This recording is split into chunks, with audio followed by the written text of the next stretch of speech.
नशिबाने जोडलेली गाठ बाग तेरा. थोड्या वेळानंतर सर्व पाहुण्यांचे जेवण झाले आणि ते निरोप घेऊन निघू लागले. हळूहळू सर्वजण निघून गेले. अर्णवच्या मित्रांनी जाण्यापूर्वी त्याला ऑल द बेस्ट म्हटले. त्यावर अर्णव फक्त हसला, कारण आज तो गौरीला प्रपोज करणार आहे हे त्याच्या सर्व मित्रांना माहीत होते. याच दरम्यान गौरी कुटुंबातील सर्वांकडे एक नजर टाकून आपल्या खोलीकडे निघून गेली होती. पाहुण्यांना निरोप देण्यात सर्वजण व्यस्त असल्यामुळे याकडे कोणाचेच लक्ष गेले नाही. थोड्या वेळानंतर राजेश सुद्धा विशाखासोबत राकेश आणि आजोबांजवळ आले आणि हात जोडून म्हणाले, बर, आता आम्हालाही निघायची आज्ञा द्या. तसाही खूप उशीर झाला आहे. त्यांच्या बोलण्यावर आजोबा त्यांना म्हणाले, पण राजेश, आजची रात्र थांब. उद्या निघालात तरी चालेल. गौरीला पण चांगलं वाटेल. एवढ्या दिवसानंतर तुम्ही तिला भेटला आहात. तिने अजून तुमच्याशी नीट बोलली पण नाहीये आणि तुम्ही जाण्याची गोष्ट करत आहात. गौरीला वाईट वाटेल. एवढं बोलून आपली नजर गौरीकडे इकडे तिकडे फिरवत, का गौरी बेटा, मी बरोबर बोललो ना? हे म्हणत त्यांनी दुसरीकडे पाहिले तर जिथे गौरी नव्हती. त्यानंतर त्यांनी आपली नजर संपूर्ण हॉलमध्ये फिरवली, पण गौरी कुठेच दिसली नाही.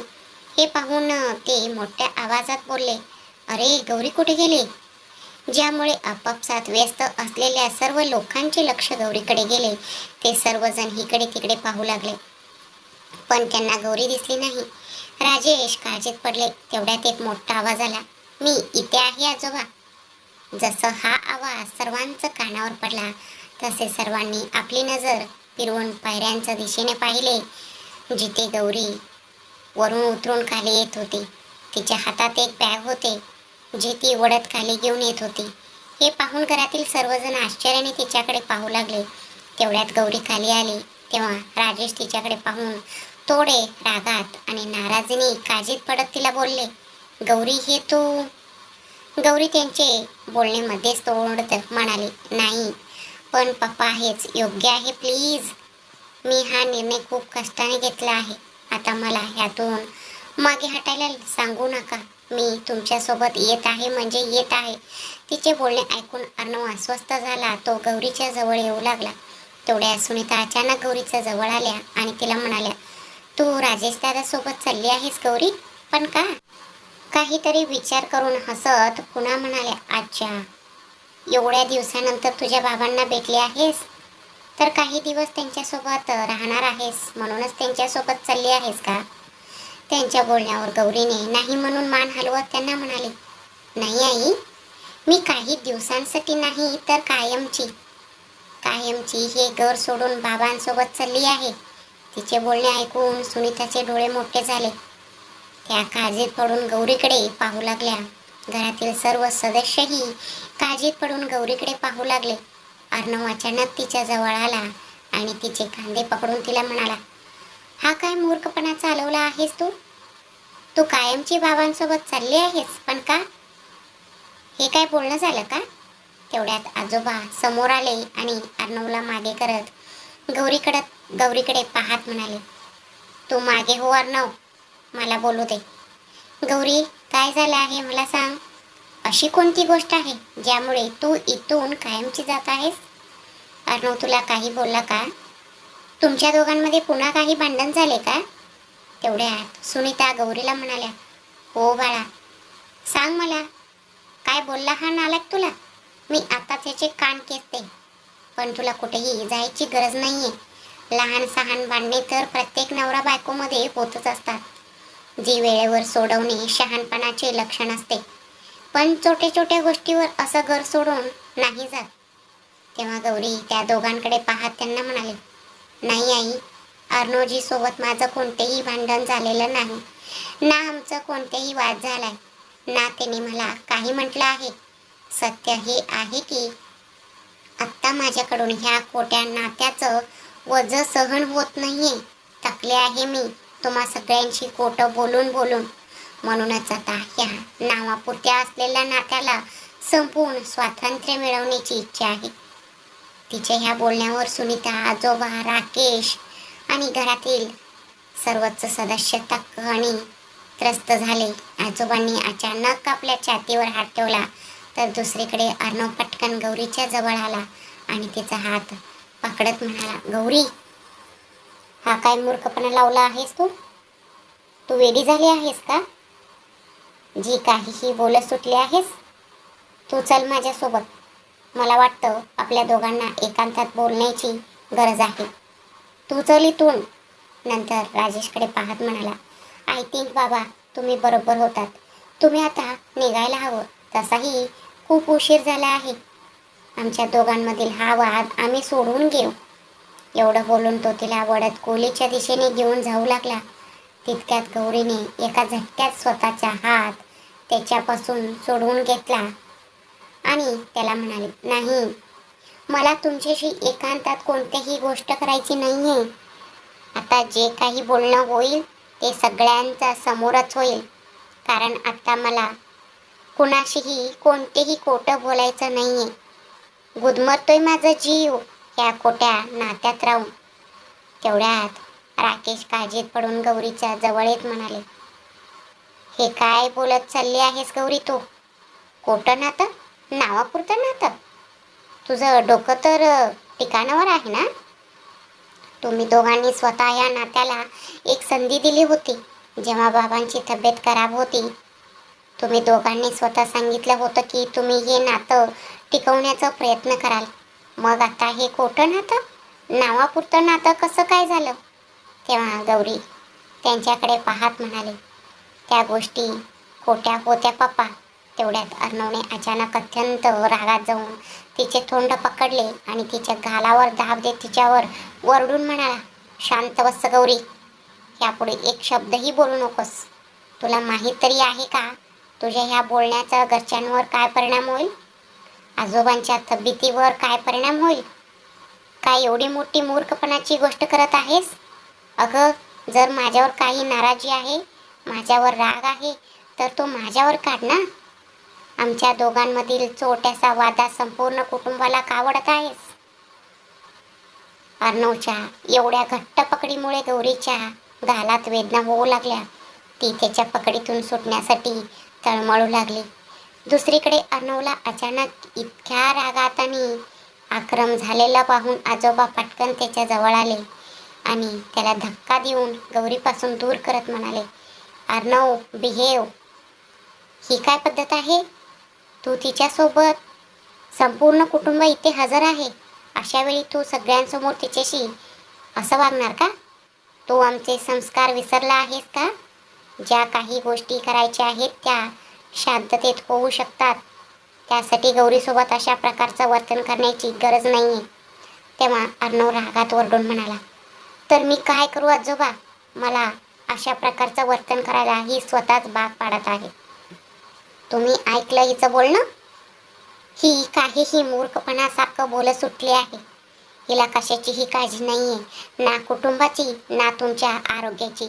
आमच्या बंद खोलीतील गोष्टी सगळ्यांसमोर आणण्यापूर्वी ही विचारसुद्धा करत नाहीये की याचा सगळ्यांवर काय परिणाम होईल. भास, हिला काहीही बडबडायचं आहे. वेडी झाली आहे आज ही. हिचं डोकं ठिकाणावर नाहीये. याच्यामुळे मी हिचं डोकं ठिकाणावर आणण्याचा प्रयत्न करत आहे आणि तुम्ही मलाच रागवताय. तेव्हा गौरी वरडून म्हणाले, माझं डोकं अजिबात खराब झालेलं नाहीये आणि ना मी काही मूर्खपणासारखं बोलत आहे. मी फक्त संपूर्ण कुटुंबासमोर सत्य आणण्याचा प्रयत्न करत आहे, जे तुमच्या सांगण्यावरून मी सर्वांपासून लपवलं आणि तुमच्या खोटेपणात तुमची साथ दिली. पण आता मी आणखी साथ देऊ शकत नाही. गौरी तू, असं म्हणत अर्णव रागाने तिच्या दिशेने जाऊ लागला. तेव्हा आजोबांनी अचानक त्याच्या छातीवर हात ठेवून त्याला मागे करत थांबवले. बास अर्णव, मागे होतो. आधी ज्या काही गोष्टी होत्या त्या तुमच्या दोघांमधील बंद खोलीत होत्या. पण आता जेव्हा ह्या सर्व गोष्टी संपूर्ण कुटुंबासमोर आल्या आहेत, तर हिला बोलू दे. मलाही तर ऐकू दे की ही कोणत्या खोट्याबद्दल बोलत आहे. असं कोणतं खोटं बोललं आहेस तू आमच्याशी, ज्यामुळे आज गोष्टीतपर्यंत येऊन पोचले आहे? यानंतर ते मागे गौरीच्या दिशेने वळले आणि तिला म्हणाले, सांग गौरी, काय सांगायचं आहे तुला? काय खोटं बोलला आहे अर्णवने आमच्याशी? तेव्हा गौरीने दीर्घ श्वास घेतला. आपल्या हाताच्या मुठी आवळल्या आणि स्वतःला सावरत त्यानंतर आजोबांकडे पाहत ती म्हणाली, जेव्हा तुमची तब्येत खराब झाली होती तेव्हा डॉक्टरांनी सांगितले होते की आम्ही अशी कोणतीही गोष्ट किंवा कोणतंही काम तुमच्या समोर करू नये ज्याचा तुमच्या हृदयावर परिणाम होईल. त्या दिवसात तुम्ही आमच्या नात्याबद्दल खूप काळजीत असायच्यात. याच कारणामुळे अर्णवजींनी असा निर्णय घेतला की आम्ही तुमच्या समोर आमच्या नात्याला एक संधी देण्याचे नाटक करू आणि आम्हा सर्वांच्या समोर नवरा बायको म्हणून राहू. त्यावेळी मी भावांच्या शब्दाने बांधलेले होते. ह्याच कारणामुळे तुमची तब्येत पाहून मी यांच्या खोटेपणात यांची साथ देण्यासाठी हो म्हटले. पण आता हे खोटं वाढतच चालले आहे आणि मी हे खोटं आता आणखी बोलू शकत नाही. माझ्याकडून आता हे खोटं नातं आणखी निभावलं जात नाहीये. मला सुटका हवी आहे या नात्यातून. तिचे हे बोलणे ऐकून अर्णवने आपले अश्रूंनी भरलेले डोळे बंद केले. तर दुसरीकडे सुनीता रडत आपल्या तोंडावर हात ठेवला. तेवढ्यात आजोबा शांत आवाजात तिला म्हणाले, ठीक आहे, आतापर्यंत माझ्या तब्येतीमुळे तू अर्णवसोबत खोटं बोलून हे नातं निभावत होतीस. मग आता असं काय झालं ज्यामुळे तू अचानक इथून जाण्याची गोष्ट करत आहेस? तेव्हा गौरी त्यांच्याकडे पाहत म्हणाले, कारण मी जितकी ह्यांच्या खोटेपणात ह्यांची साथ देऊन हे नातं निभावत आहे तितकं सगळं काही आणखीनच गुंतागुंतीचं होत चाललं आहे. आणि आता मला जाणीव झाली आहे की जर मी ह्यापेक्षा जास्त ह्यांचं खोटेपणा साथ दिली तर तुम्हा लोकांना जेवढा त्रास आता होत आहे नंतर ह्यापेक्षा जास्त होईल. म्हणूनच मी आता आणखी खोटं बोलून ह्या नात्यात राहू इच्छित नाही. तशीही आता तुमची तब्येत ठीक आहे, त्यामुळे मला सत्य समोर आणण्यासाठी हीच वेळ योग्य वाटली. आधी बाबांच्या शब्दामुळे नाईलाजाने मला या नात्यात राहावं लागत होतं, पण आता बाबांनी सुद्धा मला त्यांच्या शब्दातून मोकळं केलं आहे. त्यांच्या समोर हात जोडून पुढे म्हणाले, म्हणूनच प्लीज आता तुम्ही सुद्धा मला ह्या खोट्या नात्यातून मुक्त करा. गुदमरतोय माझे जीव ह्या खोट्या नात्यात. तेव्हा आजोबांनी डोळ्यात आलेले अश्रू रोखत तिच्याकडे पाहिले आणि म्हणाले, काय हाच तुझा शेवटचा निर्णय आहे गौरी? तू खरंच अर्णवसोबत राहू इच्छित नाहीस का? तेव्हा गौरीने होकारार्थी मान हलवत त्यांना म्हटले, हो आजोबा, हाच माझा शेवटचा निर्णय आहे आणि मी अशी आशा करते की तुम्ही माझ्या ह्या निर्णयाचा आदर कराल. आज माझा वाढदिवस आहे आणि त्याची भेट म्हणून तुम्ही मला ह्या खोट्या नात्यातून मुक्त करा. हात जोडून घरातील सर्व सदस्यांकडे पाहत पुढे म्हणाले, माझी तुम्हा सर्वांना विनंती आहे, प्लीज मला इथून जाऊ द्या. ह्या गुदमरून टाकणाऱ्या नात्यातून मला मुक्त करा. तिचे हे बोलणे ऐकून अर्णवच्या हृदयाला एक तीव्र जखम जाणवली. त्याचे मन जड होऊ लागले. गौरीसाठी आतापर्यंत त्याची साथ फक्त एक ओझं होती. हे नातं तिच्यासाठी फक्त एक ओझं होतं आणि तिला ह्या नात्यात त्याच्यासोबत राहताना गुदमरल्यासारखं वाटत होतं. हीच गोष्ट पुन्हा पुन्हा त्याच्या मनावर एखाद्या हातोड्यासारखे घाव घालत होती, ज्यामुळे त्याला आपल्या हृदयात एक तीव्र वेदना जाणवत होती. कुठे तो आज गौरीला आपल्या मनातील गोष्ट सांगून आपल्या नात्याला पुढे नेऊ इच्छित होता आणि कुठे आज गौरीच्या बोलण्याने त्याला आणि त्याच्या मनाला पूर्णपणे तोडून टाकले होते. ती त्याच्यासोबत ह्या नात्यात राहताना गुदमरते, मग तर तिला त्याच्या जवळ असण्यानेही गुदमरल्यासारखे होत असेल तर आजोबांच्या तब्येतीची काळजी नसती तर ती कधीच त्याच्यासोबत राहिली नसती. याचा अर्थ आजपर्यंत ज्या भावना तो अनुभवत होता, ज्या प्रेमाचं त्याला भास होत होता, ते फक्त त्याच्याच बाजूने होते. गौरीला कधीच त्याच्याबद्दल प्रेमासारखी कोणतीही भावना जाणवलीच नव्हती. या सर्व गोष्टीचा विचार करताना त्याच्या डोळ्यातून अश्रू वाहून त्याच्या गालावर आले, जे त्याने पटकन पुसून घेतले. तेवढ्यात आजोबा अर्णवकडे पाहत नाराजीने त्याला म्हणाले, तू आम्हा लोकांना एवढ्या मोठ्या धोक्यात ठेवायला नको होतं अर्णव. एवढं मोठं खोटं बोलायला नको होतं आपल्या नात्याला घेऊन. खरंच त्यावेळी माझी तब्येत खराब होती, पण जर तुम्ही लोकांना एवढं मोठं खोटं बोललं नसतं तर आज मला एवढं त्रासही झाला नसता जेवढा आज हे सत्य जाणून होत आहे की माझी मुलं माझ्यामुळे नाईलाजाने एकत्र राहत होती. तुम्ही लोकांनी आपल्या नात्याबद्दल खोटं बोललात. मला खरंच तुम्हा दोघांना एकत्र पाहायचं होतं, पण हसतं खेळतं नाईलाजाने नाही. नंतर गौरीकडे पाहत पुढे म्हणाले, मनापासून सांगू का बाळा, तर माझी अजिबात इच्छा नाही की तू या घरातून जावंस. तुला सुनेपेक्षा जास्त मुलगी मानला आहे मी. माझी अजिबात इच्छा नाही की तू इथून जावंस, पण तुला गुदमरतानाही पाहू शकत नाही. म्हणूनच तुझ्या निर्णयाचा मी आदर करतो. जर तुला या नात्यात राहायचं नसेल तर माझ्या बाजूने तुझ्यावर कोणताही दबाव नाही. आणि हा रघुवीर सिंगानियांचा शब्द आहे की माझ्या कुटुंबातील कोणीही तुझ्यावर हे नाते निभवण्यासाठी दबाव टाकणार नाही. तुला जे हवे आहे तसेच होईल. जर तुला इथून जायचे असेल तर तू आनंदाने जाऊ शकतेस. त्यांचे बोलणे ऐकून अर्णव आपल्या अश्रुभऱ्या डोळ्यांनी त्यांच्याकडे पाहू लागला. तिकडे सुनीता, रमा, आजी, खुशी, पायल या सगळ्यांचे अश्रू वाहून त्यांच्या गालावर आले.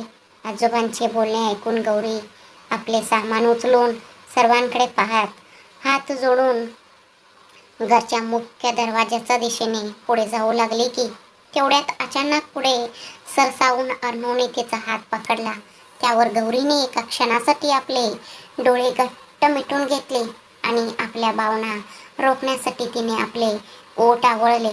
त्यानंतर तिने आपले डोळे उघडले आणि चेहऱ्यावरील भाव सामान्य करत मागे वळून ती रागाने अर्णवला म्हणाली, अर्णवजी, सोडा माझा हात. तुम्ही का विनाकारण ह्या नात्यात राहण्याचं हट्ट करत आहात, जेव्हा की तुम्हाला माहीत आहे की या नावापुरत्या नात्याला काहीही अर्थ नाही. यात राहून तुम्ही फक्त स्वतःला त्रास घ्याल आणि स्वतःचे आयुष्य उद्ध्वस्त कराल.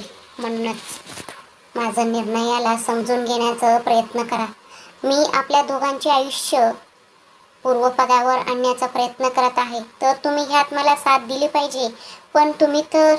तेव्हा अर्णव तिचे बोलणे मध्येच थांबवत तिच्या ओठांवर बोट ठेवून म्हणाला, बास, शांत हो. तुला जी काही बकवास करायची होती ती तू केलीस. आता एक वेळा माझेही बोलणे ऐकून घे. मी कधीपासून तुला काहीतरी सांगण्याचा प्रयत्न करतोय, पण माहीत नाही आज तुला कोणत्या हट्ट सुचलाय की तू माझे ऐकायलाच तयार नाहीस. तू माझ्यासोबत चल आणि एकदा माझे बोलणे ऐकून घे. त्यानंतर तुला जो काही निर्णय घ्यायचा आहे तो तू घे. मी काहीही बोलणार नाही, पण प्लीज एकदा माझे बोलणे ऐक. नाहीतर असे व्हायला नको की नंतर तुला तुझ्या या निर्णयावर पश्चाताप करावा लागेल. तेव्हा गौरी त्याच्याकडून आपला हात सोडवून घेत त्याच्यावरून आपली नजर हटवून चिडून म्हणाली, मी सांगितले ना अर्णवजी, मला तुमच्याशी काहीही बोलायचे नाहीये आणि तुमचे काही ऐकायचेही नाहीये. तुम्ही फक्त मला इथून जाऊ द्या. राहिली गोष्ट या निर्णयावर पश्चाताप करण्याची, तर मी पूर्ण शुद्धीवर आणि विचारपूर्वक हा निर्णय घेतला आहे आणि मला पूर्व खात्री आहे की मला माझ्या ह्या निर्णयावर कधीही पश्चाताप होणार नाही. तुम्ही आता फक्त तुमच्या बोलण्यात माझा वेळ वाया घालवत आहात, दुसरे काहीही नाही. तेव्हा अर्णवने तिच्या हातावरील आपली पकड आणखी घट्ट करत रागाने तिला म्हणाला, तुला माझे बोलणे ऐकावंच लागेल गौरी, नाहीतर मी तुला इथून जाऊ देणार नाही. याला तू माझं हट्ट समज किंवा आणखी काही. म्हणूनच जर शांततेने इथून जायचे असेल तर आधी माझ्यासोबत चल. एवढे बोलून तो तिचा हात ओढत तिला आपल्यासोबत घेऊन जाऊ लागला. तेव्हा गौरी म्हणाली, अर्णवजी, सोडा माझा हात. मी सांगितले ना, मला काहीही ऐकायचे नाहीये आणि काही सांगायचेही नाहीये. तुम्हाला समजत का नाही? असे म्हणत ती त्याच्याकडून आपला हात सोडवू लागली. पण अर्णवची पकड घट्ट असल्यामुळे तिला आपला हात सोडवता आला नाही. हे पाहून कुटुंबातील सदस्य पुढे सरसावले आणि त्यांच्या मागे जाऊ लागले. आजोबा तिच्या मागे जात त्याला म्हणाले, अर्णव, हे तू काय करतोयस? सोड तिचा हात. तुझे असे वागणे चांगलं नाही बाळा. आपण शांततेत बोलू शकतो. तेव्हा अर्णव गौरीला आपल्यासोबत वडत घेऊन जात असताना त्यांना म्हणाला, प्लीज आजोबा, जेवढ्या शांततेत बोलायचे होते तेवढे बोलून झाले आहे. आता गोष्ट खूप पुढे निघून गेली आहे. जर मी आता गप्प राहिलो तर कदाचित पुढे जाऊन मला पश्चाताप करावा लागेल. म्हणूनच प्लीज मी जे करत आहे ते मला करू द्या. तुम्हाला तुमचा निर्णय घ्यायचा होता तो तुम्ही घेतला, पण आता ही गोष्ट तुमच्या लोकांपुरती राहिलेली नाही. आता हा विषय माझ्या आणि गौरीमध्ये आहे. म्हणूनच मी आशा करतो की तुम्ही आमच्यामध्ये काहीही बोलणार नाही. त्याचे बोलणे ऐकून कुटुंबातील सर्व लोक जाग्यावरच थांबले आणि चिंतेने एकमेकांकडे पाहू लागले. कोणाला समजत नव्हते की अचानक त्यांच्या घरात हे एवढे मोठे वादळ कुठून आले, ज्याने त्यांच्या आनंदाला एका क्षणात संपवून टाकले. इकडे अर्णव गौरीला ओढत टेरेसवर घेऊन गेला आणि त्याने गच्चीचा दरवाजा बंद केला, जेणेकरून त्यांच्यामध्ये कोणीही येऊ नये. गच्चीवर आल्यावर गौरीने जेव्हा समोर पाहिले तेव्हा तिचे डोळे आश्चर्याने मोठे झाले. पूर्ण गच्ची एका अत्यंत सुंदर सजावटीने सजलेली होती. चार बाजूंनी जमिनीवर लाल आणि पांढऱ्या रंगाचे फुगे विखुरलेले होते, ज्यांच्यामधून वरच्या दिशेने स्मोक उडत होता. ती संपूर्ण टेरेस पांढऱ्या आणि लाल रंगाच्या पडद्यांसह दिव्यांचा माळाने सजवले होते, ज्यामुळे चहूबाजूला सोनेरी रंगाचा प्रकाश पसरला होता. टेरेसवर ठेवलेल्या फ्लावर वास, रेलिंग आणि तेथील झुल्यालाही सोनेरी रंगाच्या बल्बच्या लाईट्सनी कव्हर केले होते. टेरेसच्या अगदी मधोमध एक टेबल ठेवले होते, जे पांढऱ्या आणि लाल रंगाच्या गुलाबाच्या फुलांनी सजवलेले होते. ते पाहून गौरीची पावले आपोआपच त्या दिशेने पडू लागली. जेव्हा गौरी टेबलाजवळ पोचली तेव्हा तिने पाहिले की त्यावर एक अतिशय सुंदर फॅनिला फ्लेवरचा केक ठेवला होता, ज्यावर I love you Gauri, will you be my for ever असे लिहिले होते. त्याच्या शेजारीच रेड वाईनची एक बाटली आणि सोबत रेड ज्यूसची एक बाटली ठेवली होती. गौरीने त्या टेबलाकडे निरखून पाहिले तेव्हा त्यावर एक रिंग बॉक्स सुद्धा उघडं ठेवलेला होता आणि त्यात ए आणि जी म्हणजे अर्णव आणि गौरी ही अक्षरे एकत्र करून बनवलेली एक अत्यंत सुंदर हिऱ्याची अंगठी होती. त्याच्या बाजूला एक गुलाब आणि गौरीची आवडती डार्क चॉकलेटही ठेवली होती. हे पाहून गौरीचा हात आपोआपच तिच्या तोंडावर गेला. तिच्या डोळ्यात पाणी आले आणि अश्रू वाहून तिच्या गालावर आले. एकूणच अर्णवने गौरीसाठी ती टेरेस अतिशय सुंदर रीतीने सजवली होती, जेणेकरून तो गौरीला आपल्या मनातील भावना सांगून तिला कायमचे आपले बनू शकेल. तेवढ्यात अर्णव मागून आला. त्याने आपले हात गौरीच्या पोटाभोवती गुंडाळत तिला आपल्या कवेत घेतले आणि तिला म्हणाला, का गौरी, आज तू जे काही बोललीस ते बोलण्यापूर्वी एकदा माझे ऐकून तर घ्यायचे होतेस. मी मान्य करतो की मी आतापर्यंत ह्या नात्याला फक्त नावापुरते नाते बनवलं होतं. मानतो की मी आतापर्यंत ह्या नात्याला काही अर्थ नव्हता, पण ह्याचा अर्थ असा नाही की ह्या नात्यात राहताना माझ्या मनात तुझ्यासाठी कधीच काही भावना नव्हत्या. जर असे असते तर मग मी तुला दुसऱ्या कुणाशी बोलण्यापासून का रोखले असते, मला का चीड आली असती. तू एकदा विचार तर करायचास की मला तुझे दुसऱ्या मुलाच्या जवळ जाणे का आवडत नव्हते. मग तू अशी काय ह्या नात्याला फक्त नावापुरते नाते बनवून टाकलेस. तुला जर माझ्याकडून काही तक्रार होती तर ते तू मला सांगायचे होतेस ना. अशा प्रकारे पूर्ण कुटुंबासमोर आपल्या नात्याचे सत्य उघडे करण्याची काय गरज होती तुला माहीत आहे. माझे मलाच समजले नाही की कधी माझ्या मनात तुझ्यासाठी जागा निर्माण झाली. माहीत नाही कधीपासून मी तुला माझ्या ह्या भावनांबद्दल सांगणार होतो, पण कधी योग्य वेळ आलीच नाही. आणि आता जेव्हा मी तुला माझ्या मनातील गोष्ट सांगणार होतो तेव्हा तू हे सांगून सगळं काही खराब केलेस की तुला ह्या नात्यात गुदमरल्यासारखे होते. काय तुला खरंच ह्या नात्यात राहिल्याने गुदमरल्यासारखे होते. मानतो की मी आतापर्यंत आपल्या दोघांमध्ये फक्त भांडणच झाले. मी कधीच तुझ्याशी चांगले वागलो नाही, पण हा निर्णय घेण्यापूर्वी मला किमान एक संधी तर द्यायची होतीस. त्याचे बोलणे ऐकून गौरी गप्प राहिली. ती काहीच बोलली नाही. तेवढ्यात अर्णव आपल्या भावनांवर ताबा मिळवत तिला म्हणाला, ठीक आहे, जे झाले ते झाले. असो, आता तू हे सगळे पाहून तर समजू शकतेस ना की मला तुला काय सांगायचे आहे. मी तुझ्यावर खूप प्रेम करतो गौरी. माझ्या प्रेमाची खोली मी सांगू शकत नाही की मी तुझ्यावर किती प्रेम करतो. ना हे सांगू शकत नाही की कधी मला तुझ्यावर अथांग प्रेम झाले, पण इतके नक्की सांगू शकतो की तुझ्यासाठी मी काहीही करू शकतो, आपला जीवही देऊ शकतो. म्हणूनच माझी इच्छा नाही की तू मला सोडून इथून जावेस. प्लीज, आतापर्यंत जे काही झाले ते विसरून जा. आपण आपल्या नात्याची एक नवीन सुरुवात करूया. मी तुला वचन देतो की यापुढे तुला ह्या नात्यात तक्रार करण्याची कोणतीही संधी देणार नाही. माझ्या बाजूने हे नाते निभवण्याचा मी पूर्ण प्रयत्न करेन. म्हणूनच प्लीज मला सोडून जाऊ नकोस. मला फक्त एक संधी दे. मी वचन देतो की पुढे कधीही माझ्याकडून तुला तक्राराची संधी मिळणार नाही.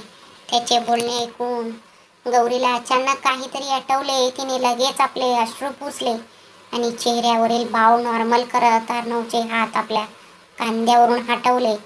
त्याच्यापासून 2 पावले लांब जात ती त्याला म्हणाली, आय एम सॉरी अर्णवजी, पण माझ्याबद्दल तुमच्या मनात काहीही भावना असल्या तरी मला तुमच्याबद्दल असे काहीही वाटत नाही. माझे बोलणे ऐकून तुम्हाला नक्कीच वाईट वाटेल, पण सत्य हेच आहे की मी तुमच्यावर प्रेम करत नाही.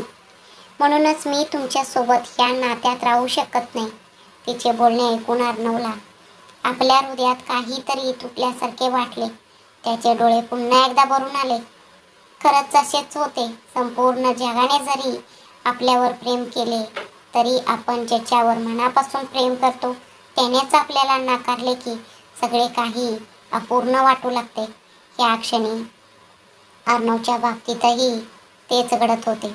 इतर कोणतीही मुलगी अर्णवच्या स्टेटस आणि पॉवर पाहून त्याला आपले बनवू इच्छित असती, पण त्याचे हृदय ह्या क्षणी गौरीला सांगत होते. अशा परिस्थितीत गौरीने दिलेला नकार त्याला कसं सहन होणार. याच कारणामुळे त्याला स्वतःच्या आत सगळे काही रिकामे रिकामे वाटत होते. आपले बोलणे संपवून गौरी जाऊ लागली तेव्हा अर्णवने अचानक तिचा हात पकडला आणि आपल्या भावनांवर ताबा मिळवत तो तिला म्हणाला, पण का गौरी, काय कमी आहे माझ्यात? सगळे काही तर आहे ना माझ्याकडे. पैसा, पॉवर, स्टेटस आणि या सगळ्यांपेक्षा वेगळे म्हणजे आपले लग्नही झाले आहे. मग तू का मला सोडून जाणार आहेस? मी सांगितलं ना, मला एक संधी तर दे. मी सगळे काही ठीक करेन. तुझ्यावर इतके प्रेम करेन की कधी ना कधी तुलाही माझ्यावर प्रेम होईल. त्याचे बोलणे ऐकून गौरीने आपल्या भावनांवर पूर्ण ताकदीने ताबा मिळवला आणि एक मोठा श्वास घेत त्याच्याकडून आपला हात सोडून घेत ती म्हणाली, गोष्ट कमी असण्याची नाही आहे अर्णवजी. यात शंका नाही की तुमच्याकडे सगळे काही आहे, पण जेव्हा मी तुम्हाला पसंतच करत नाही तर मग तुमच्यासोबत कशी राहू? आणि राहिला लग्नाचा प्रश्न, तर हे तुम्हालाही माहीत आहे की ते फक्त एक तडजोडीचे लग्न होते. मी फक्त बाबांच्या शक्तीमुळे तुमच्यासोबत राहत होते. आता बाबांनी मला त्या शक्तीतून मोकळे केले आहे, त्यामुळे मलाही आता ह्या तडजोडीच्या नात्यात राहायचे नाही. माझ्याही आयुष्याचं जोडीदाराबाबत काही इच्छा आणि अपेक्षा आहेत. त्या दृष्टीने तुम्ही आणि मी एकमेकांपासून खूप वेगळे आहोत, हे तुम्ही समजून घ्या. तेव्हा अर्णवने तिच्या वरची आपली पकड अधिक घट्ट केली. तिला स्वतःजवळ वळत तो म्हणाला, हो, तर मग मला सांग ना तुझ्या इच्छा. मी तुला वचन देतो की मी स्वतःला बदलण्याचा पूर्ण प्रयत्न करेन. तू जशी म्हणतेस अगदी तसंच बनण्याचा प्रयत्न करेन. तुझ्यासाठी मी स्वतःला पूर्णपणे बदलून घेईन. फक्त मला एक संधी दे. तिचा चेहरा आपल्या दोन्ही हातात घेत स्वतःच्या चेहऱ्याजवळ आणून पुढे म्हणाला, मी तुझ्याशिवाय नाही जगू शकत ग. तुझ्यासाठी मी अगदी तुझ्या आवडीसारखं बनेन. फक्त मला सोडून जाऊ नकोस. एवढे बोलून तो तिच्या ओठांच्या दिशेने झुकू लागला तेव्हा गौरीने त्याला अचानक एक जोरात धक्का दिला, ज्यामुळे अर्णव पाठीमागे अडकला. पण टेबल पकडल्यामुळे तो खाली पडण्यापासून वाचला. तो अत्यंत आश्चर्याने गौरीकडे पाहू लागला तेव्हा गौरी त्याच्यावर वरडत म्हणाली, किती बदलणार आहात तुम्ही स्वतःला? तुम्ही तुमच्या सवयी बदलला, तुमचे वागणे बदललाल, पण तुमचा हा चेहरा बदलू शकाल का तुम्ही? तुमचा हा चेहरा मला प्रत्येक क्षणी ह्याच गोष्टीची जाणीव करून देतो की तुम्ही माझे नव्हे तर माझ्या बहिणीचे होणारे नवरा होतात, ज्यांच्याशी तिचे लग्न होणार होते. पण एका नाईलाजामुळे तुमच्यासोबत ह्या नात्यात अडकावे लागले.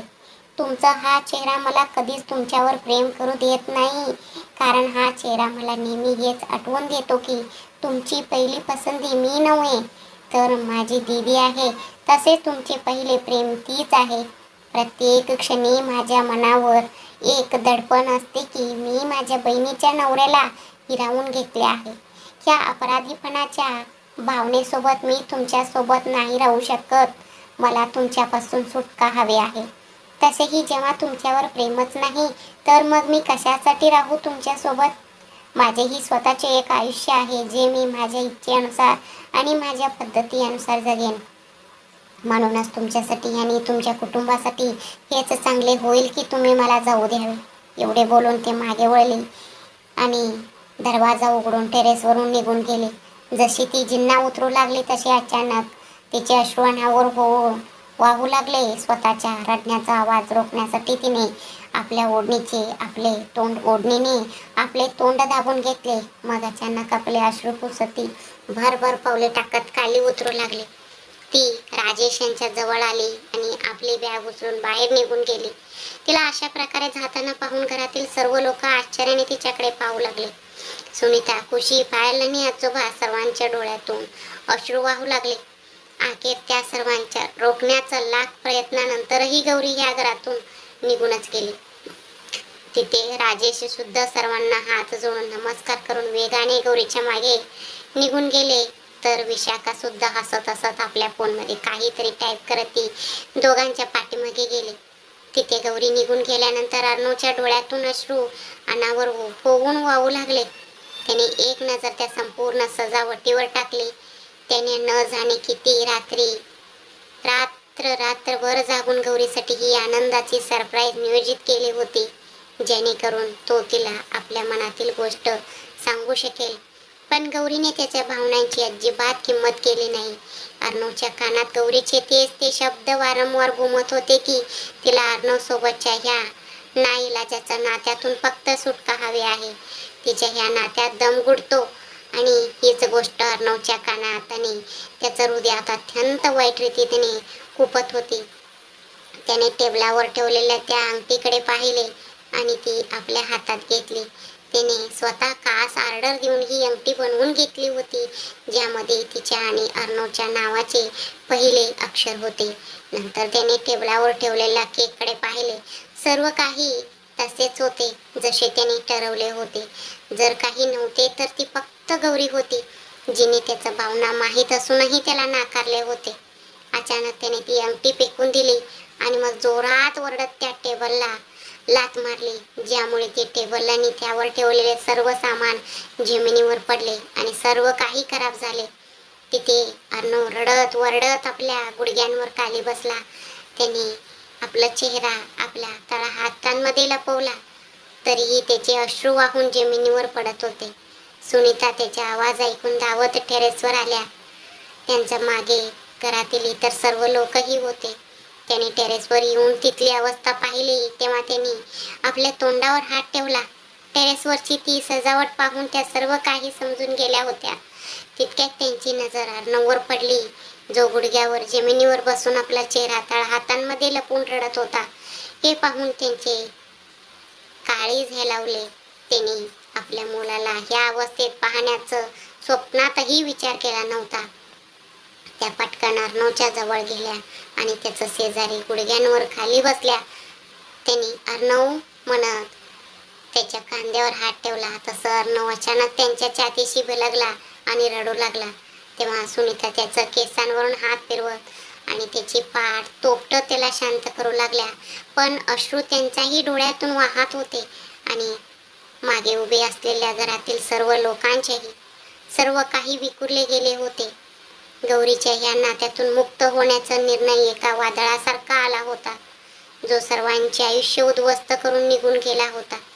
राजेश यांची गाडी फक्त अर्ध्या तासातच पोचली होती. तितक्यात गाडीचं पाठीमागच्या सीटवर खिडकीला डोके टेकून बसलेली गौरी अचानक त्यांना म्हणाली, गाडी थांबवा बाबा. तिचे बोलणे ऐकून राजेश यांनी चटकन गाडी थांबवली आणि मागे वळून तिच्याकडे पाहू लागले. तिथे शेजारच्या सीटवर बसलेली विशाखा अचानक पुटपुटली. परत हिचे नाटक सुरू झाले. ह्या मुलीमुळे मला एक क्षणभरही शांतता लाभू शकत नाही. तेव्हा राजेश तिच्याकडे रागाने पाहिले. तसे विशाखाने आपले तोंड खिडकीच्या दिशेने फिरवले.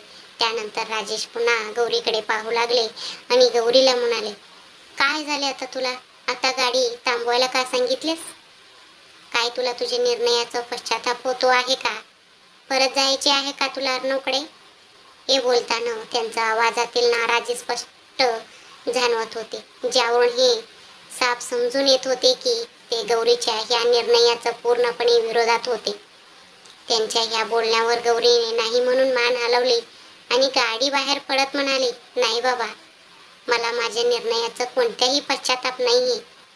मुद्दा फक्त एवढाच आहे की मला आता तुमच्यासोबत तुमच्या घरी सुद्धा राहायचे नाहीये. इथे जवळच एका अपार्टमेंटमध्ये लवली राहते. मी आतापासून तिच्या सोबतच राहणार आहे. तिचे हे बोलणे ऐकून राजेश रागाने गाडी बाहेर आले आणि तिच्यावर संतापून म्हणाले, गौरी, खूप झाली आता तुझी ही जिद्द. आता माझ्याकडून चापट खाशील तू. मोठी काय झालीस तर स्वतःला खूप शहाणी समजायला लागली आहेस. आधी अर्णवला सोडण्याचा निर्णय घेतलास, ते घर सोडून आलीस आणि आता आपल्या बाबांचे घरही सोडायला सांगत आहेस. तुला काही अंदाज तरी आहे का तू काय करत आहेस ते? इतक्या रात्री काय वेडेपणा लावला आहेस हा? तेव्हा गौरी त्यांच्याकडे पाहत म्हणाले, मी कोणताही वेडेपणा करत नाहीये बाबा. फक्त इंडिपेंडेंट बनण्याचा प्रयत्न करत आहे. आता माझ्यामुळे कोणालाही कोणताही त्रास द्यायचा नाहीये मला, विशेषत तुम्हाला. आता माझ्यामुळे मी तुम्हाला कोणत्याही अडचणीत आणणार नाही. मी तुमच्यावर वजन बनवू इच्छित नाही. बास, म्हणूनच मी लवली सोबत राहण्याचा निर्णय घेतला आहे. आणि बाबा, तुम्हाला माझी शपथ आहे, जर तुम्ही मला तुमच्यासोबत थांबायला सांगितले तर. तुम्ही नेहमी प्रत्येक निर्णयात मला साथ दिली आहे आणि मी सुद्धा तुमच्या प्रत्येक निर्णय आनंदाने स्वीकारला आहे.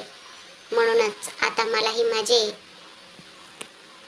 ऐकावे लागेल. तिचे बोलणे ऐकून राजेश रागाने आपल्या मुठी आवळल्या. त्यांनी संतापाने गौरीवरून आपले तोंड फिरवले. तेव्हा गौरीने किंचित हसत त्यांना मिठी मारली, पण राजेश तिच्या डोक्यावर हात ठेवला नाही. हे जाणवताच गौरीचे डोळे पाण्याने भरून आले. तिने एक दीर्घ श्वास घेतला आणि मग राजेश यांच्यापासून दूर होऊन आपली बॅग उचलून ती पुढे निघून गेली. तिथे राजेश मात्र शून्य नजरेने तिच्याकडे पाहत राहिले.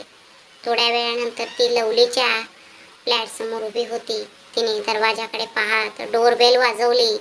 काही मिनिटातच दरवाजा उघडला, पण समोर पाहताच गौरीचे डोळे एकदम थंड पडले. ती आपली बॅग उचलून आत येत म्हणाली, आनंदाची बातमी आहे तुमच्यासाठी दीदी. मी अर्णवजींना कायमचे सोडले आहे आणि त्या घरालाही. आता अर्णवजी तुमचे आहेत. तुम्ही पुन्हा एकदा अर्णवजींना आपले बनवण्याचा प्रयत्न करू शकता.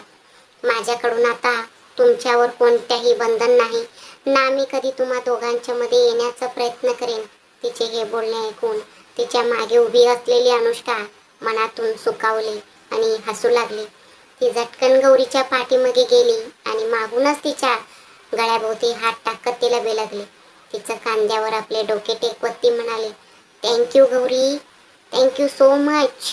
तुला माहित नाहीये तू माझ्यासाठी काय केले आहेस. आज जे तू माझ्यासाठी केलेस ना, ते मी कधीच विसरणार नाही आणि भविष्यात कधीही तुला माझी गरज भासली तर मी नेहमी तुझ्या पाठीशी उभी राहीन. शेवटी आता मी अर्णवला आपले बनवू शकेन. मला माहित आहे तो माझ्यावर नाराज असेल. मला असे त्याला न सांगता जायला नको होते, पण काही हरकत नाही. आम्ही दोघे एकमेकांवर प्रेम करतो, त्यामुळे ही नाराजी तरी किती दिवस राहील. मी त्याची माझी चूक आहे म्हणून माफी मागेन, त्याची समजूत काढेन आणि मला पूर्ण विश्वास आहे की तो माझे नक्की ऐकेल. आणि हे सर्व फक्त तुझ्यामुळेच शक्य होऊ शकणार आहे गौरी. म्हणूनच तुझे खूप खूप आभार. नाहीतर मला तर वाटले होते की तुझ्याशी लग्न झाल्यानंतर मी अर्णवला कायमचे गमावले आहे. अनुष्काचं मनात जे काही येत होते ते ती गौरीला मिठी मारून बोलतच जात होती. या गोष्टीची अजिबात जाणीव न ठेवता की या क्षणी तिच्या बोलण्यामुळे गौरीच्या मनावर काय परिणाम होत असेल. तिथे गौरी कशी बशी आपल्या भावनांवर ताबा ठेवून उभी होती.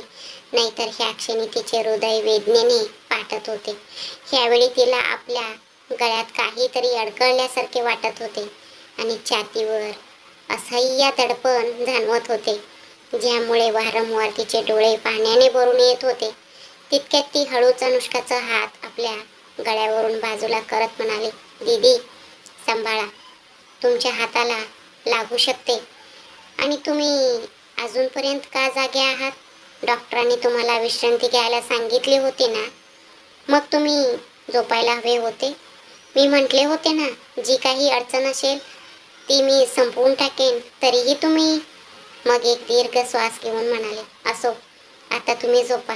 तुमच्या सगळ्या अडचणी आता संपल्या आहेत आणि रात्रही खूप झाली आहे. मलाही झोपायला जायचे आहे.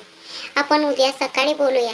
त्यावर अनुष्काने हसतच होकारार्थी मान हलवली आणि ती आपल्या खोलीकडे निघून गेली. तिथे अनुष्का जाताच गौरी अतिशय वेगाने आपल्या खोलीत आली आणि बेडवर बसून रडू लागली.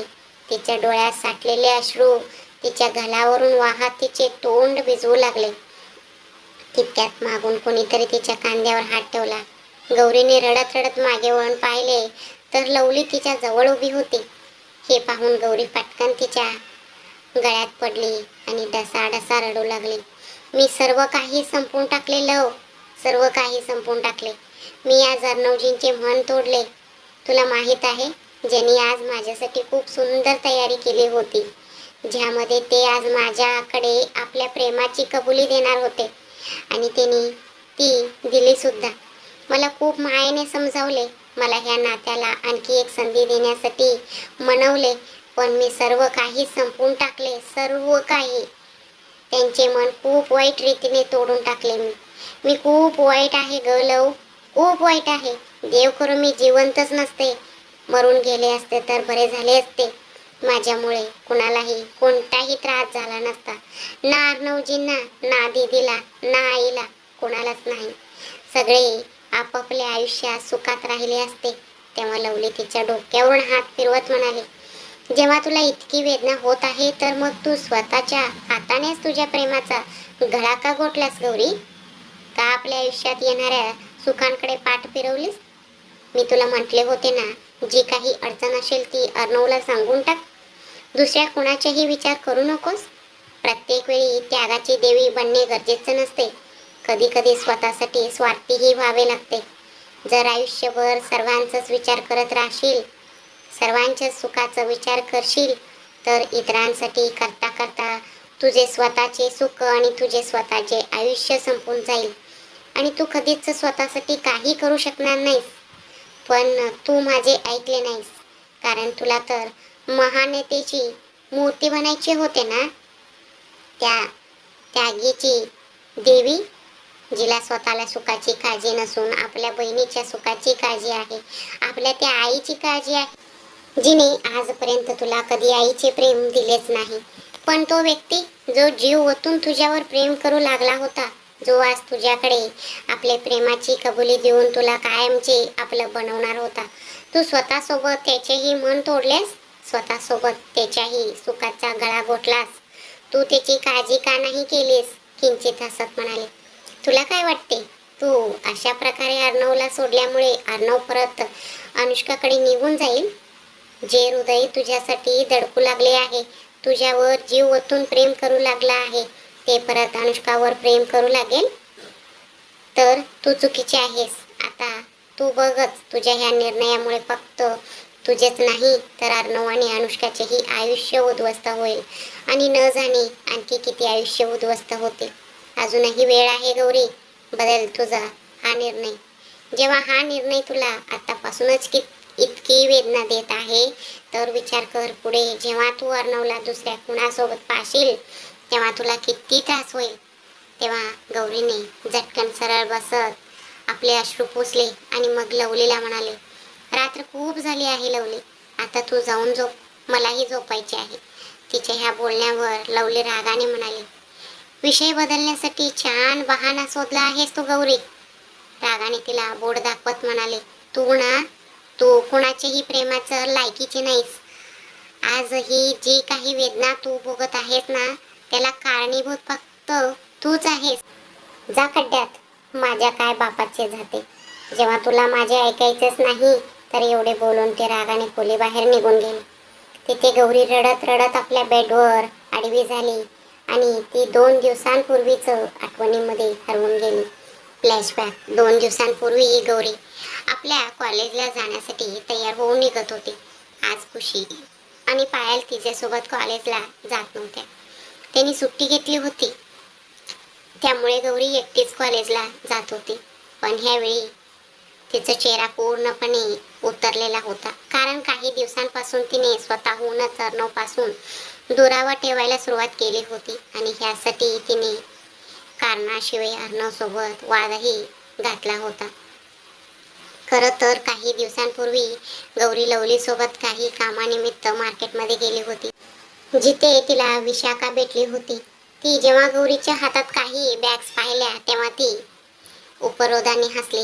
गौरीने काही बोलण्याचा प्रयत्न केला तेव्हा ती गौरीवर टोमणे मारण्यास सुरुवात केली आणि तिला वाईट साईट बोलू लागली. इतकंच नाही तर ती तिला अशा प्रकारची वाईट बाई म्हटले जी स्वतःच्याच बहिणीच्या नवऱ्यावर वाईट नजर ठेवून बसली आहे आणि ती आपल्या बहिणीच्या नवऱ्याला हिरावून घेण्याचा प्रयत्न करत आहे. विशाखाचे हे सर्व बोलणे ऐकून गौरीचे मन वाईट रीतीने तुटले. तिथे उभे असलेले इतर लोक जे विशाखाचे आणि तिचे बोलणे ऐकत होते ते गौरीकडे अधिकच विचित्र नजरेने पाहू लागले आणि तिच्याबद्दल उलटसुलट बोलू लागले. ह्या सर्व गोष्टी सहन करणे गौरीसाठी कठीण होते, म्हणूनच ती तिथून निघून आली. परत विशाखाचा बोलण्याने तिच्या मनावर आणि बुद्धीवर खूप खोल परिणाम केला होता. विशाखा बोलता बोलता तिला कुणाचे तरी घाणेरडे रक्त देखील म्हटले होते, जिला जिला तर राजेश यांनी रस्त्यावरून उचलून आणले नसते तर आज तिचे आयुष्य रस्त्यावरच असते. पण ती तर चटकी निघाली, जिने त्यांच्याच मुलीचा संसार उद्ध्वस्त केला. विशाखाचे हे सर्व बोलणे तिच्या मनात पक्के बसले होते आणि तिच्या हळव्या स्वभावामुळे तिचे अंतर्मन तिलाच धिक्कारू लागले होते.